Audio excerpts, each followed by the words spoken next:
What is up? Oh my God, we switched again. How did this happen? We switched again. Every time. StreamYard hates us, my friend. There it is. No, we got it figured out. It's all good. We're good now. Woo! It's great. What's up, everybody? Welcome to the show. I'm David, and right here is my man, Charlie. How's everybody doing? I go by Charles. I don't want to call it. I feel like calling you Charlie is like talking Charles to is too formal. Charlie is like talking to a 7-year-old. I don't care. Did you get a golden ticket, Charlie? I don't care. Or Chuck. Chuck. I'll call you Chuck from time to time. Chuck has been okay, exactly. Charles is just too formal for me. What's going on, Josh? What's up, Odd? How you doing, man? Odd. Glad to see you back in here. Tonight's gonna be a great show. We do have a special guest that's gonna be on with us, author and historian Pat Fitzhugh is gonna be here talking about his research of the Bell Witch curse. And last week we talked about the curse of the Bell Witch. We went a little bit more in depth off the Patreon page. So if any of you are patrons, you got to hear some of these other theories and, the article from the psychic talking about her theory and everything. But tonight we're going to get some ideas, some theory from somebody who's got boots on the ground, somebody that's actually been there, done that. So I'm pretty excited about this. Yes, I'm so pumped. I'm really excited for this one. Here I was 2-3 weeks ago. I didn't really know what the Bell Witch was, but now it's like that's been the assignment. That's what's been going on. So it's great. It's been nice. Pretty insane. What's up, it Justin? Is. Hey, Lori. Very. Heather. Good to see you all. Chuck. Yes. How's it been? Man, it was great. Had a great week. Work's been a little slow, but that's okay. Can't complain there. Things have been cold. Kansas City's been freezing. You don't say. Yeah, right. It's January. Who would have thought? But hey, I can't complain too much. It's the part of the year. I'm just glad that I'm not dying of allergies anymore because things are frozen off now. So no more sinus infections. Well, now I got to worry about dryness. So that's great. You wake up and you're like just dying trying to get air. But anyways, now things have been good. How about you? Been good. Still working on the Paracon. Been announcing more guest speakers. Yes. And got the concert all set. Randall Shreve. My boy Randall's playing the show. He's going to headline it. And opening up for Randall is going to be Josh Hurd. So that's going to be awesome. A lot of people know Josh from Malvern Manor, but they don't. Some people don't know that he actually plays music too. Yeah. So he's a phenomenal artist. I got it. I think he's great. He could sing. He can play awesome. I think he's great.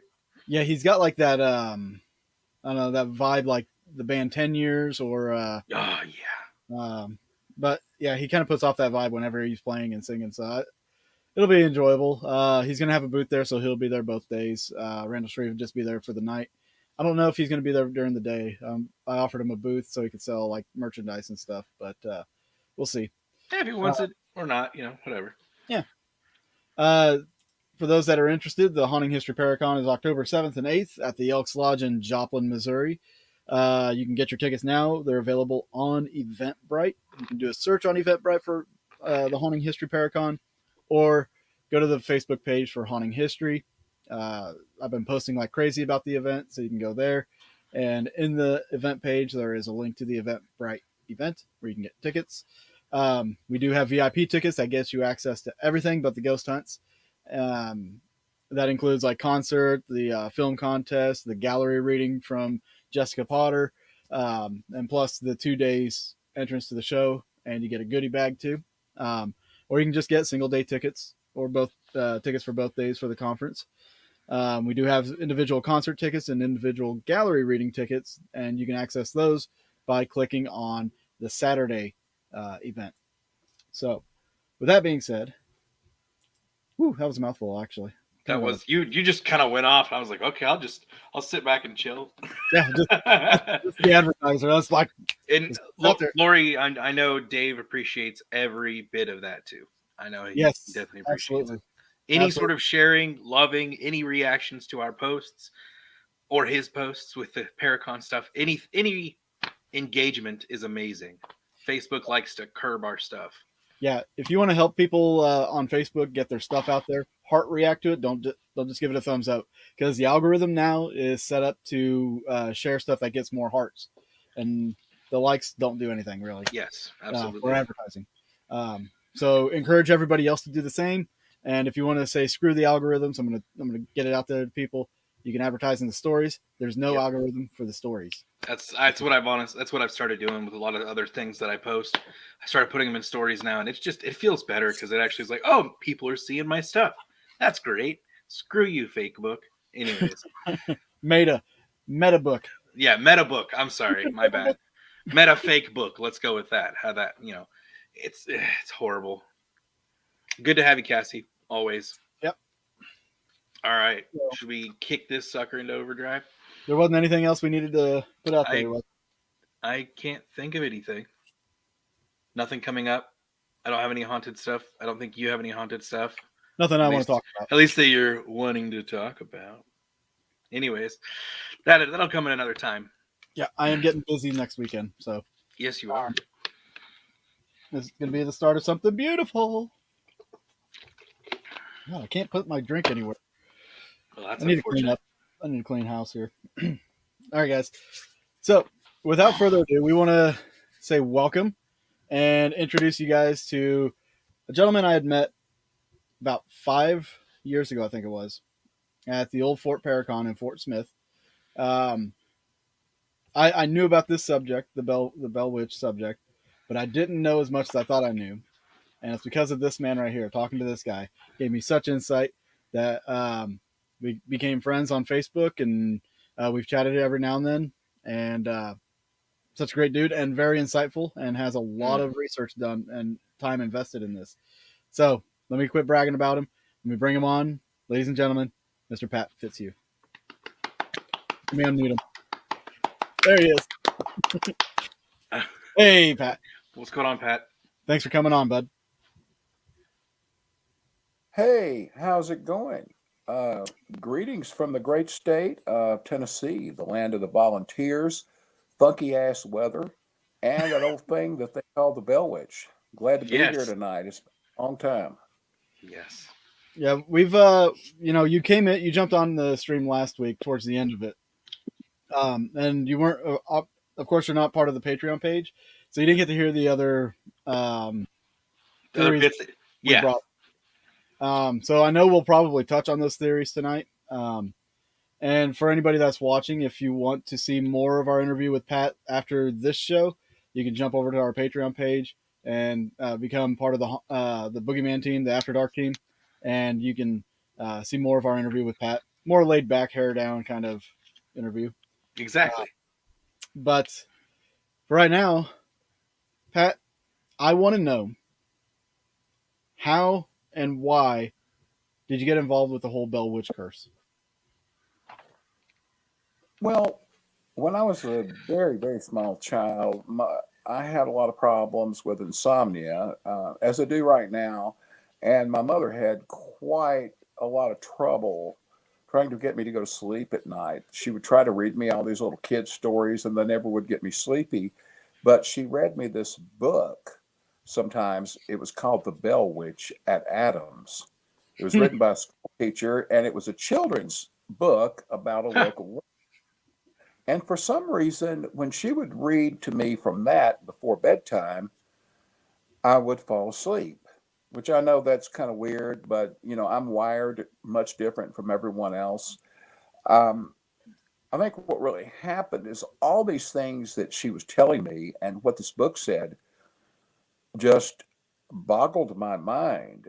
Even at a young age, I was thinking, how could this have happened? How could that have happened? And I would lay there in bed and just, not be afraid, but be thinking about how this stuff could have happened. And then later on, a couple of years later, my mother brought up the topic of the Bell Witch again. And just for reference, my mother was born and raised just a few miles from ground zero of the Bell Witch legend. Oh Um, wow. she brought it up and then started mentioning all these people she knew that were descendants of people involved in the legend. And at that point, I'm like, wow. So you mean these people were real? At least the people were, and all these places that I later read about in another book were real? And she was like, yes. So that's what really, piqued my interest.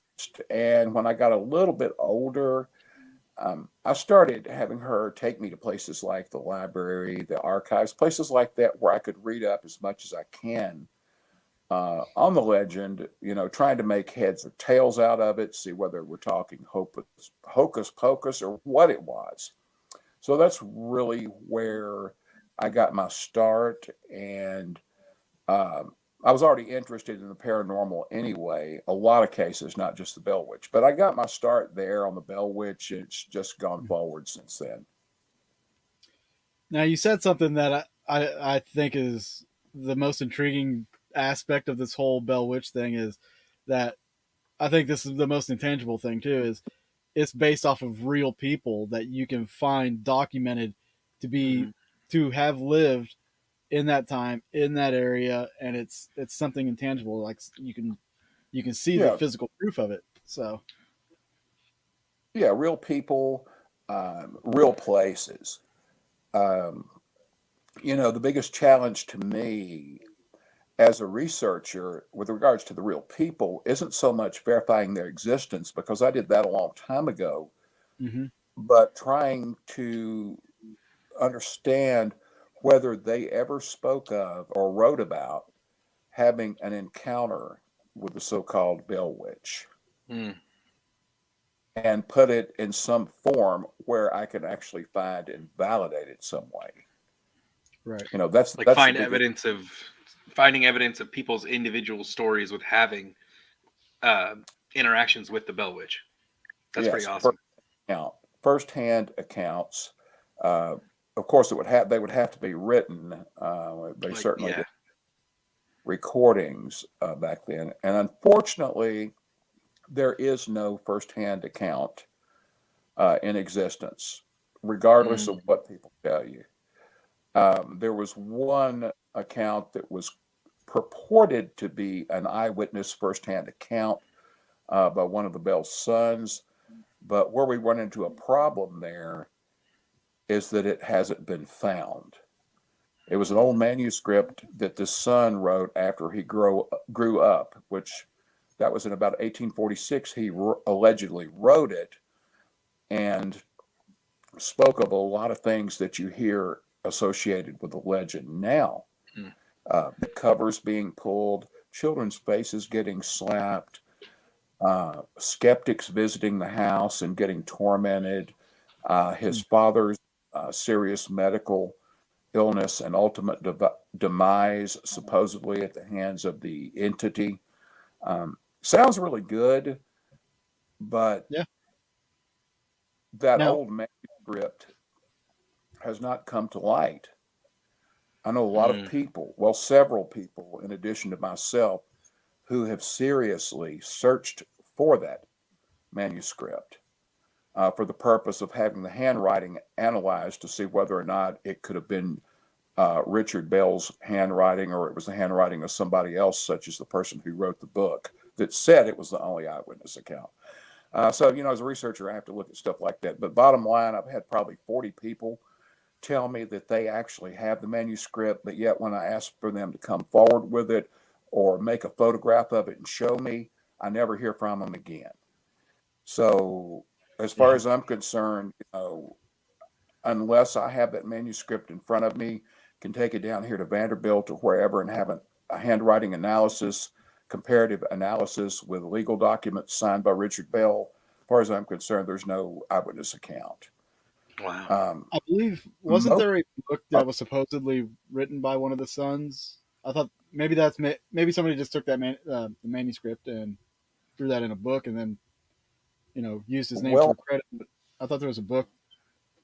yes, the manuscript by Richard Williams Bell, Yeah. written in 1846, that was by a son, but we don't know if that exists. That's the thing. There's no proof of it existing, and it seems like the harder you try to look for it, the more upset people become. For all we know, Another sorry, my bad. Right, it's another red flag there, and that's part of Yeah. being a researcher. You've got to constantly look for red flags. Now, there was a book written, or at least published, in 1934 by Dr. Charles Bailey Bell, a neurosurgeon in Nashville. He was the grandson, or wait a minute, let's say great grandson, I believe, of John Bell of Bellwitch infamy. His father was Dr. Joel Thomas Bell, a local doctor there in Adams, Tennessee. And his father was John Bell Jr., who you hear a lot about in the legend and the different Bellwitch stories. And then, of course, John Bell Sr. was his father. So there is that Bell descendant who wrote a book. Okay. Now, and I do like as far as like the shadiness of some of the information that comes forward.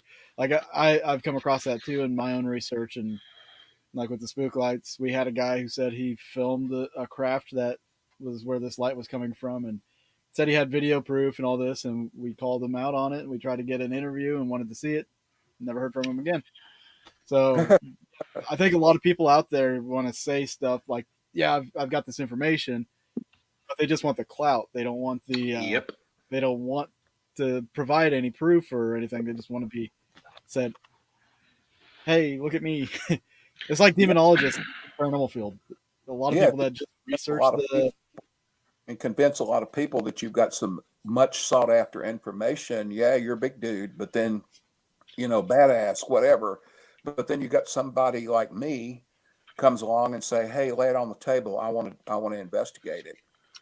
Then it's like the tail gets tucked and they run the opposite Oh direction. no, I can't. I can't do that. It's back at blah blah blah blah blah. It's like okay, Yeah, sure, and whatever. I know I've read some of a lot of your Facebook posts, Dave. Where you're talking about paranormal evidence and stuff, and I know you know exactly what I'm talking about. I think you and a lot of other researchers run into the same thing. Mm-hmm. Everybody We knows got it's easy to know everything. Oh yeah. we got a question in chat, but this will actually kind of touch on as we go because we want to kind of get to that point. It's what do you consider the most believable story of the Bell Witch? And I know you've been forming a theory, so we'll talk about that here in a little bit. I was gonna say I kind of want to talk about the stages as the story Yes, progresses. we want to Yeah. progress this.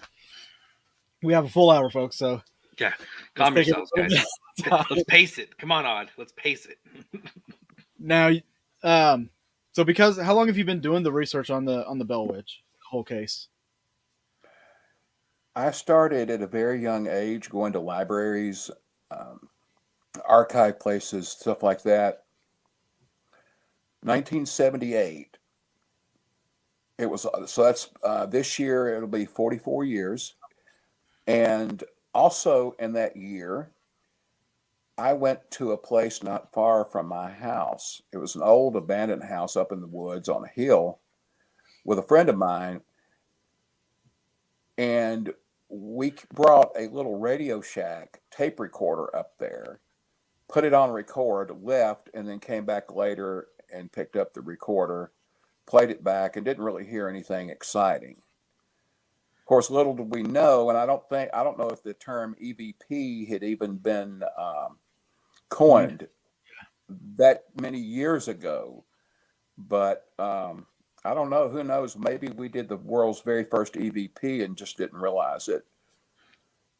Actually, I think EVP was done in a scientific setting long before then. But Well, I know Nikola Tesla. I was gonna say I'm pretty. Yeah, it's yeah. With his lightning thing, where Yep. he's getting these voices coming through.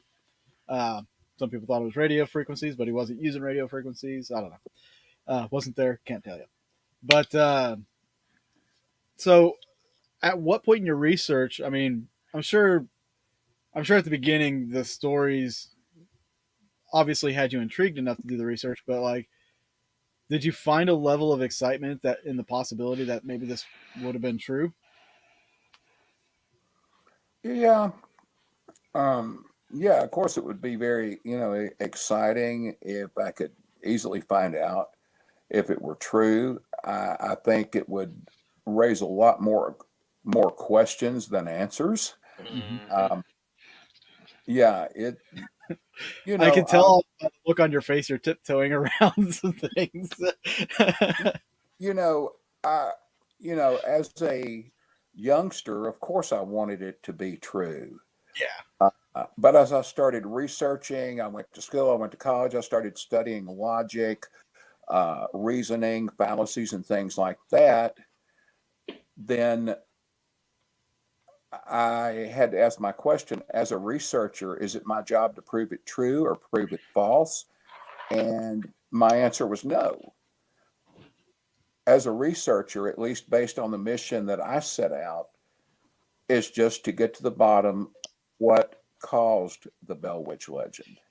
And I Whether think it, that's, I'm go ahead. sorry to cut you off. I was just going to say, I think that's something that's very understated, Yes. especially today in the paranormal field. Is a lot of investigators will do a little bit of research and then go to the location and be like, "Oh, it's haunted." It's like, what happened to your research? You just throw it out the window, or Mm, and for you to be bal- doing this for so long and still keeping that mindset, kudos to you. Yes. Balance is key to credible research. Um, Researchers who approach things with balance, Hmm. meaning they're, I guess you would say, on the fence as such. They're not trying to prove it's paranormal or prove that it's not paranormal, but they're open to all sides and they will listen to and research and analyze all different sides without showing partiality Yeah. either way. That's why after I began researching a while, I refined my mission down to not proving that it's true or proving that it's false as written, but simply answering the question, what got this thing started? Yeah. So that's the way I look at it.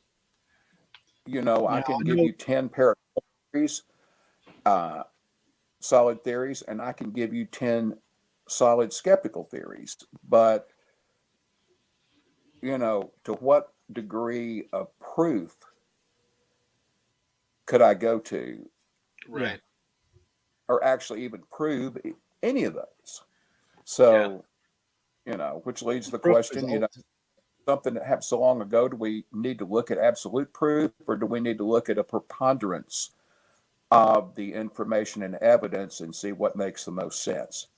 Yeah. So, I mean, the theories, a lot of ideas out there both ways. I don't think you can absolutely prove any of them, but I think some carry more merit than others. Absolutely. Now I know your research has garnered some attention, even from TV shows and everything, and you've been in the public eye. Uh, and I know Charles binged watched one of the shows on the Bell Yes. Witch, and I know you had some questions, Charles, that you wanted to. Yeah. So to kind of kick things off with those kind of questions, in your best, so I noticed that some people would say that, oh, Bell saw a weird animal out while he's hunting and he came back and that's when things started to happen. Or the weird sound started happening around the house and that's when things started to happen. When, according to you, what really, like, not necessarily what kicked it off, but what was the main staple of when all the weird stuff started to happen around their place? The first known and documented incident, at least that I've been able to find, was when John Bell was outside inspecting his fields and ran across this strange looking animal, half dog, half rabbit, Yes. and pointed his gun, took a shot, and the thing allegedly, just disappeared. Okay. Now, looking at this and from a spiritual or paranormal perspective, if this animal was some type, perhaps shapeshifter, trickster, something like Yeah. that, it appeared to him, then that event is not what kicked it off. Some Mm. other event had to have happened to kick it off and have this entity appear to him. Yes. So I would think something happened before that. Now, I know Uh, you mentioned in the TV show the story about, I think, Drury Bell, is that his name? The Drury, one of the Yeah, sons. where they went out, they dug up a head, removed the jaw, brought it back to the house.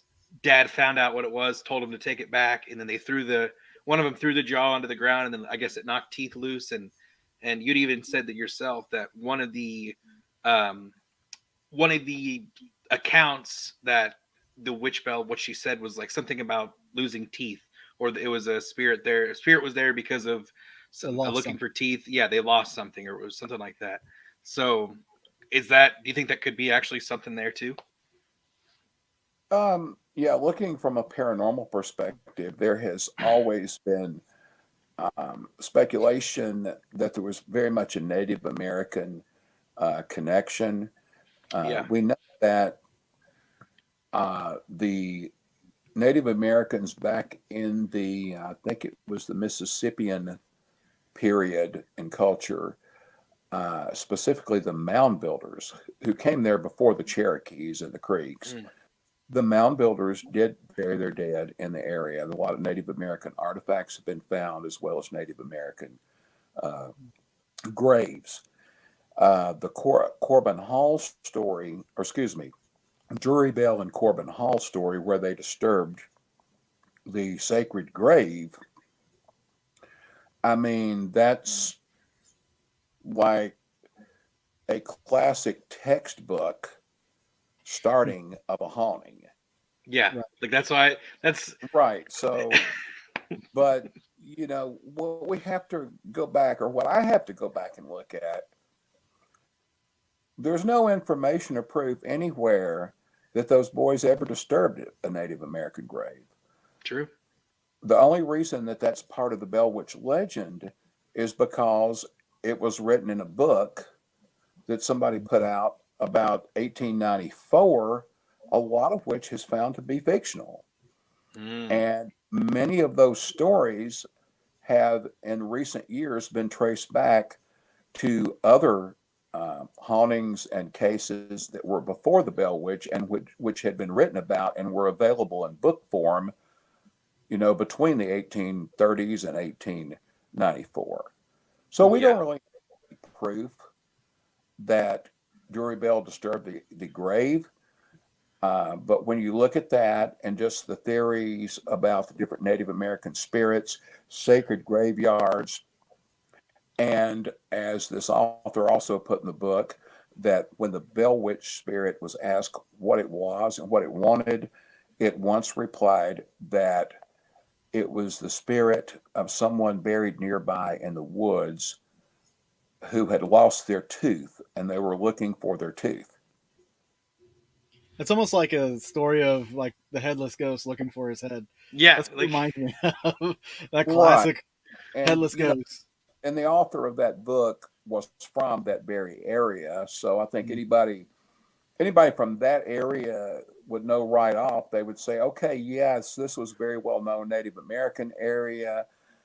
Drury Bell discovered the grave. The thing even said, discovered the grave and the tooth got lost. And the thing even said that it lost its tooth. Wow, how convenient. There it right. is. Yeah. Yeah. But Well, And that see, same and book why goes would it on. be mad at Drury Bell and not John Bell, right? Why would it not go after John Bell instead, or why would it go after Drury and his friend instead of John? Because they're the ones that disturb the grave, right? Right. And I don't think I necessarily have found anything that really stood out with Drury being harassed or bothered Yeah, any I more than. yeah. Uh oh. oh, the So crow's Oh, there it it goes. looks There it like our goes. connection. There it goes again. There it All goes. We're right. back. Sorry about that. no, you're good. There's an Arby's roast stack in front of my Wi-Fi connector or Oh, antenna that's that it. I didn't. Now I'm sorry. Um, But another thing on that book where it mentioned about the grave and the lost tooth, the family goes on to ask the entity many different times, what is it? What does it want? And Right. each time it gave a seemingly believable story, but Mm. then they would investigate to try to validate that seemingly reasonable story. And then the entity would laugh at them and say they were a bunch of old fools and suckers. Hmm. They kind of See, had a sense of humor, I guess, in a way. Yeah. and it's amazing when I think back of all the accounts of every time they've asked it questions or just how intelligent the responses were. We don't see that in today's world really on like how like you know what I'm saying? Like it Well, we never. almost seems too good to be true that it got so many good, amazing, credible answers, like straightforward, but we don't really hear that in today's world with paranormal activity. Yeah. Right. And, you know, those answers, very intelligent Yes. and all knowing. And there is a theory about that, which has yet to be proven, but it's one that might be provable someday. Mm. And that goes along the lines of the school teacher in the area. Back Yeah. before, when Betsy Bell was a little bitty girl, before she even became a teenager or anything, this school teacher would tell the Bell family, what a wonderful, beautiful little girl Betsy was, and what a sweet, wonderful wife she would make a man one day. It was kind of creepy. I mean, the Sorry, school that's teacher, he was young himself, but he was still like he was 11 years older than Betsy. It was just kind of creepy him talking about this little girl constantly. Um, but then as she kind of started growing into teenage years and womanhood, is when these disturbances were reported to have happened. mm, Mm. And this school teacher, I did a lot of research on him, and so did some other people. The whole time he taught school in the Red River area to the Bell kids and others as a happy young bachelor, he actually had a wife stashed away in Nashville, I think it is, wow. uh, Wow. originally from Dixon County, but in Nashville, and never said anything to anybody about her. And then Huh. about the time Bell Witch went away, according to the legend, this school teacher's wife up in Nashville died.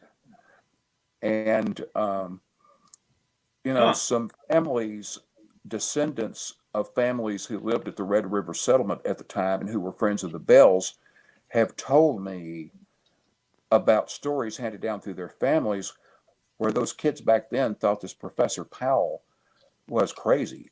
I mean, he would do all these sayings and incantations and everything. They didn't know what he was involved in. He Huh. would tell them that it was Latin, but it so happens one of the Bell's neighbor's children, named Calvin Johnson, was like almost a genius, and he already knew Latin, and it wasn't Latin. And Black magic. who knows? I Well, I mean, mean, there's in the 1830s, you wouldn't expect like voodoo and some of that darker stuff to Oh, it's really be witchcraft, black involved as magic, much. whatever. But there's yeah, Well, I mean, yeah, there's always the thing of black magic, and that theory's been brought up, and Right. actually With several, other people, of course, I'm sure. yeah, and then Professor Powell, um, some people who have studied him say that by today's standards he would be an absolute genius. Mm. hmm, Yeah, he had studied advanced mathematics and a lot of other things. He was reportedly a very friendly, sociable guy. People loved and trusted him. He was the type of guy that you could tell, you could meet him and then 30 minutes later confide in him your deepest and darkest secrets. huh, I mean, it's like people told him all about their lives. And what's even scarier is after he got out of the education profession, he became a politician. uh oh, That's a lot. Silver tongue. So That's he a was a lot. predator, is what you're selling us. He was a politician. He was the sheriff. He was a justice of the peace. He was He was a Wow. soldier. A lot of things. The guy was involved in until he suddenly had a stroke and debilitated him for a number of years until he died. So yeah, there's some people are saying, the intelligent answers were coming from this guy that he knew ventriloquism. He was at the Bell House a lot. He had some friends that were very close to him that were kind of smart like he was and into some of the same things. So some people are saying he is the only person who lived there at the time with the level of intelligence to pull something like that off without being caught. Now, do you believe that? So, not necessarily do you believe, but okay, would it be possible that he was doing this also? Like, obviously, the girl Betsy was being abused in some way, whether it was spiritual or by somebody in the house. It's questionable. Do you think she may have confided in somebody and was like, "Hey, this is happening," and then school teacher was like, "Yeah, I'm gonna help with that," and it went from there? Um, I don't believe that the daughter or anybody else there had undergone any abuse other Good, than by the entity. good. But I'll quickly point out, even though I'm old, I'm not that old. No, I wasn't there. Yeah. I would have had to have been there and actually seen it happen, or had a good feeling that it was happening, for me to say that I believe any type of abuse happened, okay. other than the Bell Witch's abuse. Yes. On that note, now from what we've read on the internet and everything like that, um, it's basically stated that John Bell's wife never really experienced any of it. Now, is that something you found true throughout your research, or is that is that something that's kind of false information? Um, the legend says that the entity was nice to Mrs. Bell. Hmm. Um, I have my take on that. Um, Now this is from the I'm got on my paranormal hat now. Okay. Um, the entity would follow the path of least resistance to hurt a person. Now we look at people, um, John Bell and Betsy Bell, the father and daughter, bore the brunt of all the physical torment. They were Yeah. tormented worse than anyone else in the family. Mrs. Bell was loved by Kate.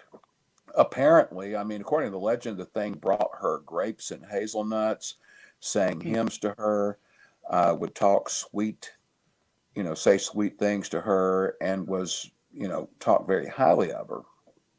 Mm-hmm. So let's talk about least resistance. John Bell was 70 years old, or going right on 70 years old at the time. He had seen better days. He had been in a lot better physical condition. Plus, he was sick with this mysterious affliction that bothered his nervous system. Now look at Betsy Bell.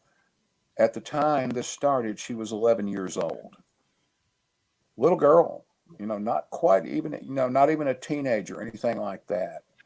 So my observation is that Betsy Bell, the youngest daughter, and John Bell, the father, who was way on up in years, were probably the two physically weakest members of that family. Physically. Right. So, what's the path of least resistance to hurt them the worst? Beat the daylights out of them. Yeah. And that's exactly what the entity did. Mrs. Bell, on the other hand, that lady, she gave birth to so many children. I mean, the Bells, that was a huge family. Yeah. She had birthed a whole lot of children. This was before the days of epidurals and before C-sections. We're talking about birthing a lot of children, 100%, or whole 100% family natural. children. Yeah. No C-section, no epidural, just plain old, natural childbirth or whatever it is. You pretend like you have to poop, but there's a watermelon and you push real hard and all of a sudden it comes popping out. At At least least that's how I heard. yeah. That's how I heard an obstetrician describe it when one of my daughters was being born. He said, Nope. pretend you have to poop with a Measuring watermelon.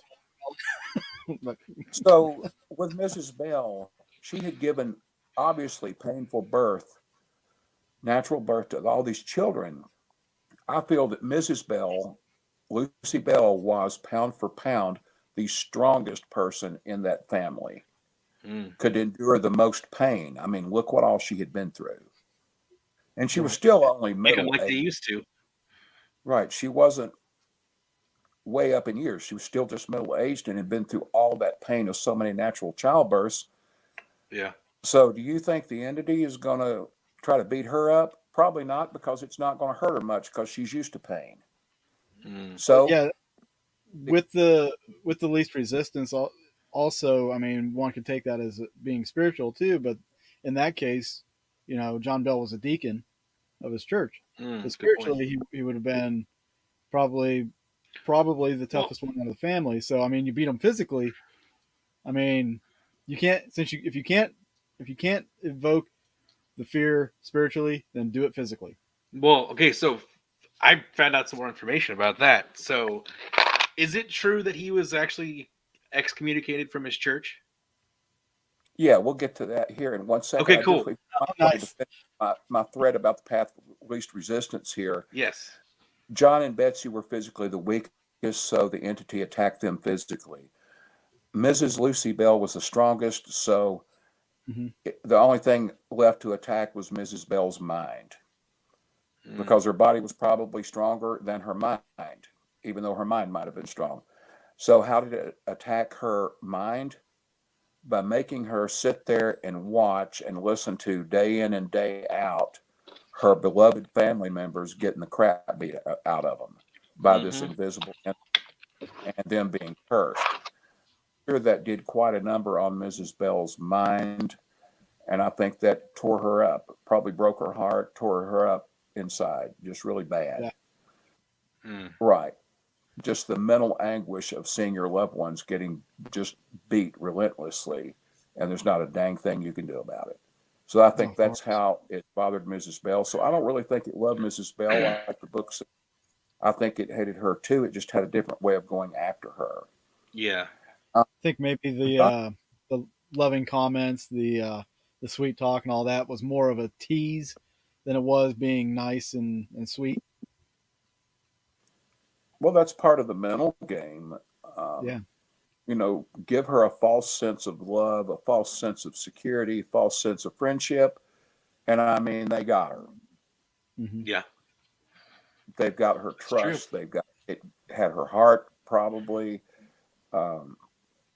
Yeah, a very nasty approach. At this point, I want to so much that I'm going to sit here and make you watch me beat your husband and daughter up. No logic at all there. It's horrible. No, evil. I agree. So at this point, I know you've been working on a new theory about what actually has happened, and I want to make sure we have enough time to give you to explain your theory and what brought you to this conclusion. So if you want to talk about this, the floor is yours, my man. Okay. As a researcher, my thoughts and opinions and ultimately theories come from wherever my research takes me. And it takes me through a lot of places, a lot of subjects, a lot of bright areas, a lot of dark areas, just everywhere. The theory I'm looking at right now that I'm putting together, essentially what happened is there has been a large body of information out there documented about the legend for a long time. And I'm not talking about the stories, but I'm talking about the stories about the stories about the family, historical information of the family, historical events outside of the haunting.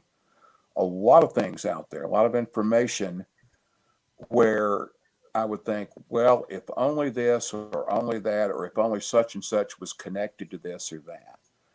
Well, over the last few years, I've found a lot of little, what I would call connector items, little snippets of information that connect a lot of the stuff together, the information.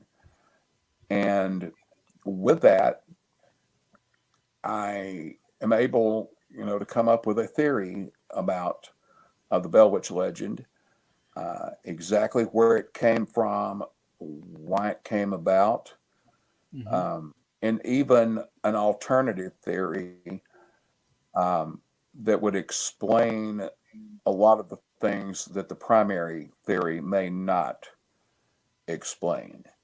Okay. And I'm not ready to present that theory. I mean, there's certainly another book or two or three of new information for that theory, but at some point I'll be unveiling that theory. I'm not sure a book is the best place to do it yet, but it will be unveiled. I was surprised in all this that I could find an alternative theory. And when I say alternative, let's just say for a second, if someone were to come up and say that they can prove that the Bell Witch legend is false, then somebody else says, well, how can you explain this person seeing this green woman hanging from a tree or hearing these voices come from across the field? Then that person can come back and say, well, I have scientific evidence that shows exactly how they could have seen this woman in the field and heard those voices and felt like they were beaten up. I'm not saying that's my theory or anything. I'm just giving an example of what I mean by alternative theory. Yeah. And we explored a few alternative theories on the Patreon page. One of them being, well, we kind of talked about this one. If the daughter was being abused, either sexually or physically, one aspect of the paranormal that ties to that would be poltergeist activity. And it's usually centered around girls that are in their early teenage years. They're in that transition period of becoming a woman, but they can create what's like a poltergeist or a thought form, and two different types of entities. Thought forms have more intelligence, but poltergeist activity is just activity happening around the house. If she was going through so much duress or distress, part of the activity could have been caused by her with psychokinesis, her creating this poltergeist activity that would be presumed to be the ghost, but not actually tied to the ghost. And then there was a psychic, I'm trying to remember this correct, who said something along the same lines of her being abused, but like the mother, or no, it was one of the slaves, because they did own slaves. He couldn't physically do anything to stop it, and he's the one that poisoned John Bell. And the data that some scientists had come up with was that it was arsenic that was in the poison, and that an arsenic was used to kill rats in barns and stuff like that. So they had it there, and I mean, delivering it little by little. If you don't know what you're doing, you're going to give them little drops or whatever to see the effects. And I think maybe they just stepped it up a notch and put too much into his drink or whatever, and he ended up dying. But those are some of the alternative theories that were kind of presented on some of these other articles that we read and everything. So I don't know how much of that ties into what your theory is, but those are some pretty curious ones, and I'm kind of curious to get your take on those. Yeah, I don't go down the abuse theory path at all, because it's based on a premise that's unproven and unlikely. The same about the poison. I know they had there was an article, every year some newspaper somewhere will say the Bell Witch has been solved, when really it's like a 20 or 30-year-old theory or whatever that hadn't been solved. I think they had something this year. Supposedly it was determined that arsenic was most likely the poison used to kill John Bell. Yeah, the reason behind that was because when they threw it in the fire and it burned blue, arsenic was the only chemical they could figure that would burn that Right. way and still produce the killing potency. Right. And there's a couple of problems, I mean, from my standpoint, there's a couple of problems with that. First, there's no proof whatsoever that John Bell was ever poisoned. There's just that little thing in the 1894 book that says it, which is Yeah, the he had a same. dark, Says he that had like there's a dark liquid by his bed. Maybe he was drinking Jägermeister. that's Maybe. well, he might as well have been. I mean, that book is also the one talking about the blue flame. But arsenic's not a new theory. I mean, I did the same thing many, many years ago. I looked at the Mhm. description that was in that old 1890s book and looked up the different symptoms of arsenic poison, what arsenic looks like when it burns, and all that. I mean, I hit that theory many years ago. It's not a brand new theory, so I'm not even sure why it was ever even in the newspaper. But all I came back with was, how do I know John Bell was poisoned? Because some fictional book says it. There is no death certificate out there. Right. But we can just assume he died. At least there's not actually a grave. The tombstone there is a new one because the old one was stolen years ago. Yeah. So, Oh, all I keep coming back to is we haven't proven that John Bell was poisoned, but we do know through scientific data that he lived almost twice the life expectancy of a white male born in Isle of Wight, Virginia in the year 1750.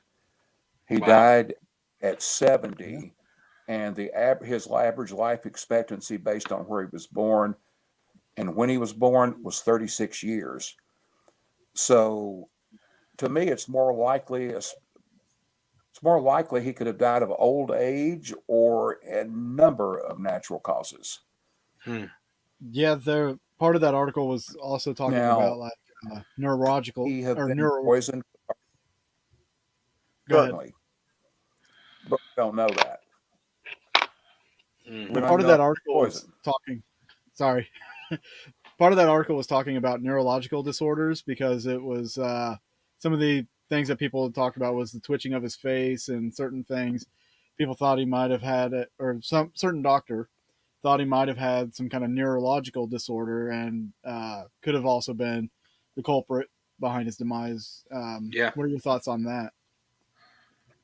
The description in that book does describe a neurological disorder.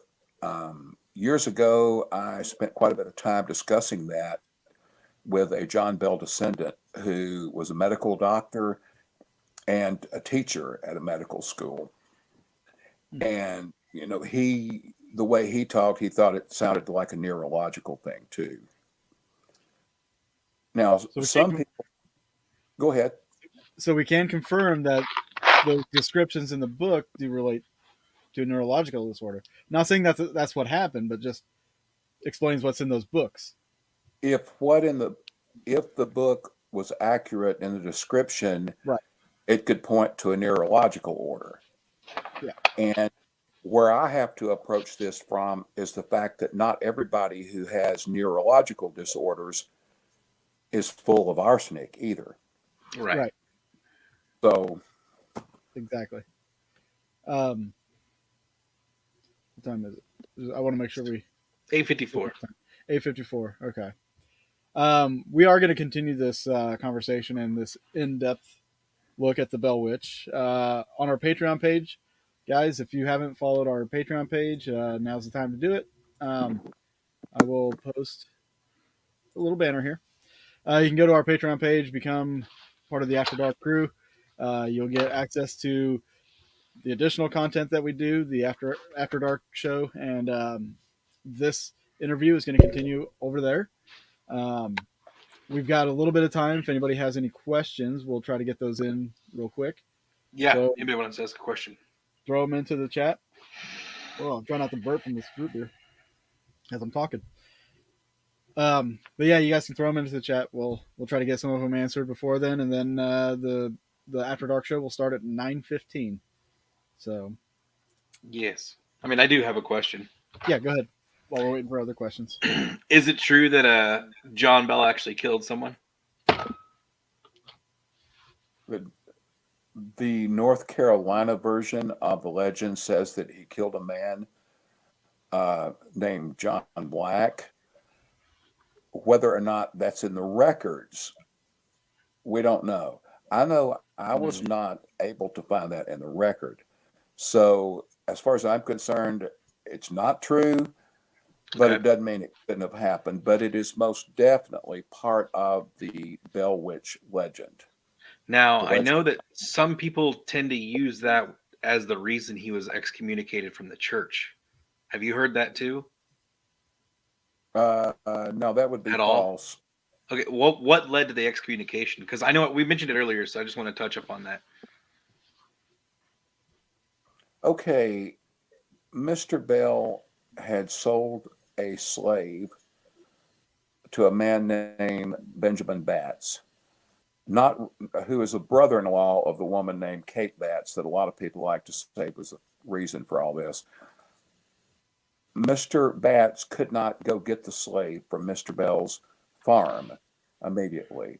So Mr. Bell agreed to keep the slave for Mr. Batts until he could come get it, get the man. Well, when he got there to get the man, Mr. Bell charged extra money for keeping the slave there. So Mr. Batts felt that was wrong, and he brought charges against Mr. Bell in the church, because that's where people filed charges back then. It's all about the church. And, the charge of usury, charging too much interest on the sale. He alleged that the extra money he had to pay constituted interest, and it was outrageous and all that. The church heard the case and found Mr. Bell not guilty. mm-hmm. Then, unsatisfied with that verdict, Mr. Batts went to the Robertson County, the circuit court, and filed charges. Mr. Bell was found guilty. So back at the church lodged 3 charges against Mr. Bell. One had to do with the fact that he was found guilty in a court of law did not mean he was fit to be part of their congregation. There was also a covetousness charge lodged against him and a contempt charge. The church took a vote, and he was excommunicated from the church. Wild. Now, the ironic part, a couple of little side pieces to this. He petitioned the church over and over for his membership to be reconsidered, and they kept putting it off all the way up until he died. So he never got back into the church. Ironically, the man who had caused all the trouble, Benjamin Batts, himself ended up getting excommunicated from the church not long after that for stealing bacon.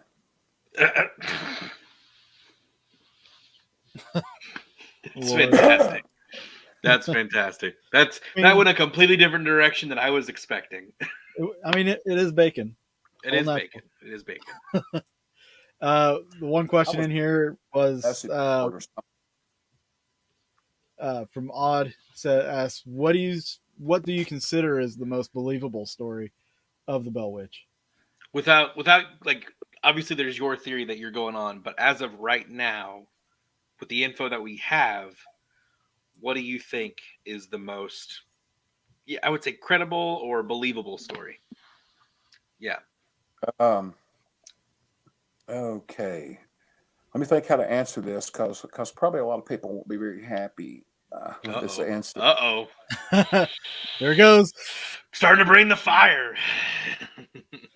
Any story. Okay, well, I'll say this. At this point, the most believable story, in my opinion, contained in the Bell Witch legend, And I'm not talking about, when I say Bell Witch legend, I'm not just talking about that little book that was written back in the 1890s. I'm talking Right. about the entire legend, which Whole thing. is a whole hell of a lot of that. I think the most believable part is where Betsy Bell was surrounded or appeared to be surrounded by voices or disembodied voices speaking to her at different times. And those voices were even allegedly heard by visitors. Interesting. I think that's, and I say most believable, that doesn't mean I necessarily believe it, but I think that would be the easiest to believe. And that story actually originated long before the 1894 book. A man by the name of Captain Bell, not John Bell, but a different Captain Bell. I think it was John R. Bell. It was the Lewis Clark expedition. After returning from the expedition as their official journalist, he ended up going through the Red River area on the way back to Washington, D.C., I believe it was. And he first reported about that, about people talking about the girl and actually hearing disembodied voices around her. Now, that's still not an eyewitness account because somebody else told him that. That's still hearsay. But my main point with this is his account was written, this was written down in the year 1819, which was even before the author of 1894 book was even born. This is the earliest account that I'm aware of.